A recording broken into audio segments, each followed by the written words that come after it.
Before today's Doctor Who Wednesday review starts, I just want to throw in an impromptu. The Doctor Who Wednesday's intro that I'm going to be using from now on was made by my good buddy Nostalgia Kid. You've seen him before. He's shown up on the channel. I've shown up on his show. So his channel's linked in the description. I just wanted to thank you, Gus, for making that. It's really awesome, and I really appreciate it. Thank you. So on for the review. Hello, I'm the Media Wiz, because one art form wasn't enough. And welcome back to another episode of...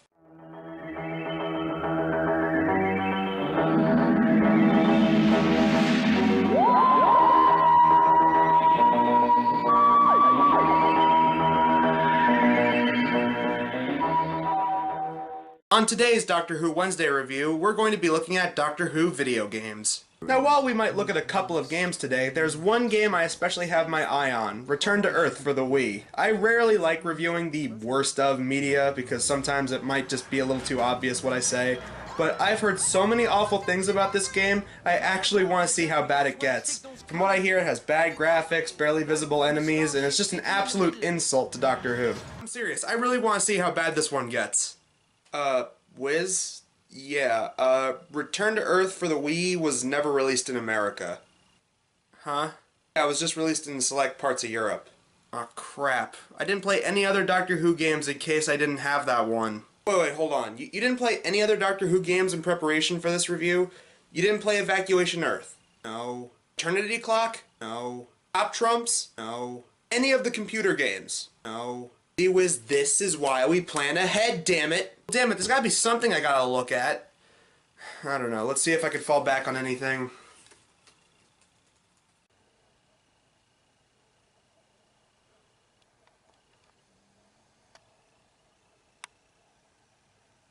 Okay, fine. LEGO Dimensions for PS4 it is.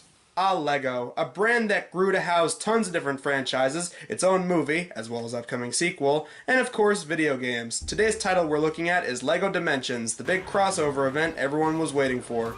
Released by Traveler's Tale in 2015, LEGO Dimension is about the evil Lord Vortek and his plan is to take over the LEGO world. Of course! So it's up to our band of heroes, Batman, Gandalf, and Wildstyle, to stop him.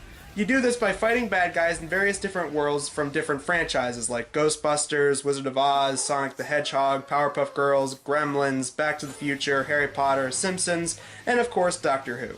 Now this game's various different versions of gameplay are broken down into packs, or they can also be known as modes. There's the starter pack where you can build stuff. Yeah, you're better off building an entire Legoland theme park in your backyard, it's that tedious. Story pack, or level pack, which basically just involves you playing a lot of the lands and worlds from the franchise, like you're playing in Lego Ghostbusters or Lego Batman. Fun pack, which basically gives you your own little separate missions and your own roam around section. And lastly, team packs, which is basically the same as fun pack, except it's 2-player.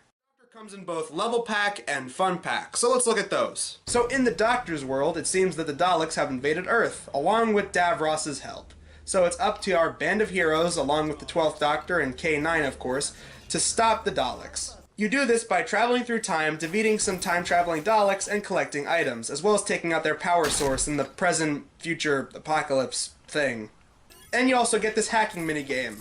It's very tedious, just like the starter pack. Finally, it seems that you've deactivated the final generator.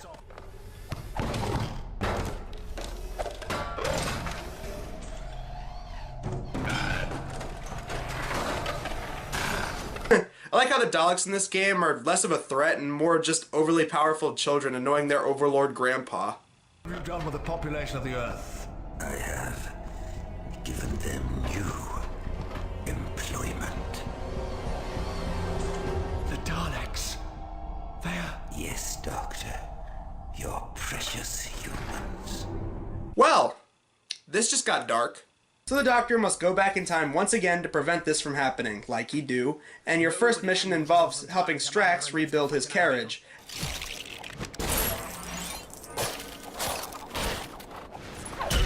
Thank you, sir. Now, you wintry pests, surrender to the glory of the Sontaran Empire. After more item collecting and dodging Weeping Angels, by the way, this level can be very difficult, mainly because you're dealing with probably the strongest enemy in Doctor Who. You travel to Skaro to stop the Daleks from planning their invasion. So a quick level to assemble some gear and the fight is on. Get ready for the smackdown!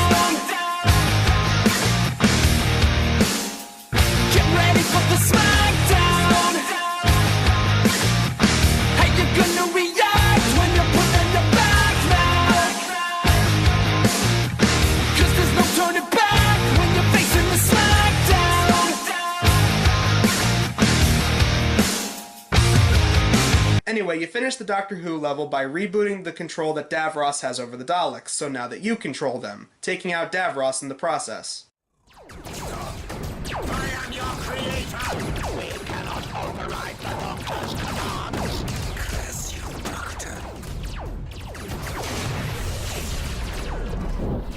And that'll be your fleet exploding, Davros. I hope you're well insured.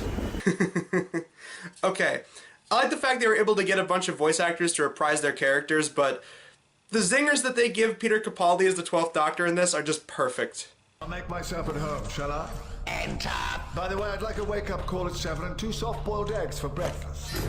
That was the level pack, but how's the fun pack stand up? So here you play as a Cyberman. A rogue Cyberman, apparently, because he seems pretty down with helping humans and other species with their missions. Then again, if we can have a rogue Dalek like Rusty, rogue Cyberman probably isn't out of the question, especially since this is marketed towards younger kids, turning the most ruthless killing automatons in Doctor Who history into nice, cute little Lego people that are ready to help and have fun. Nothing much to really say here. It's very similar to other fun pack free roaming levels, but with Doctor Who lore. You can explore the world at large, as well as play mini-games and bonus missions, like more collecting and fighting, standard stuff that you've seen before. But my personal favorites have to be the racing level or the tower level. I mean, I think it's kind of worth it just to see a Cyberman swimming. Also, Cyberman riding Dalek, surprisingly cute. All in all, this game's pretty fun. The controls are fluent, the locations and lore connected to their respective franchises is awesome, but I think the biggest strength is the gameplay and especially the story. The LEGO movies tend to do really well with crossing over brands like these, so the story works perfectly well. The gameplay of having them trying to save each world from villains of each franchise was also a pretty good touch. It seems that this is the best gaming-related anything of Doctor Who in recent times, especially looking at the reception of things like Return to Earth and Evacuation Earth. The LEGO Dimensions Doctor Who segments, as well as the game as a whole, gets a high recommendation from me if you're a fan of LEGO games.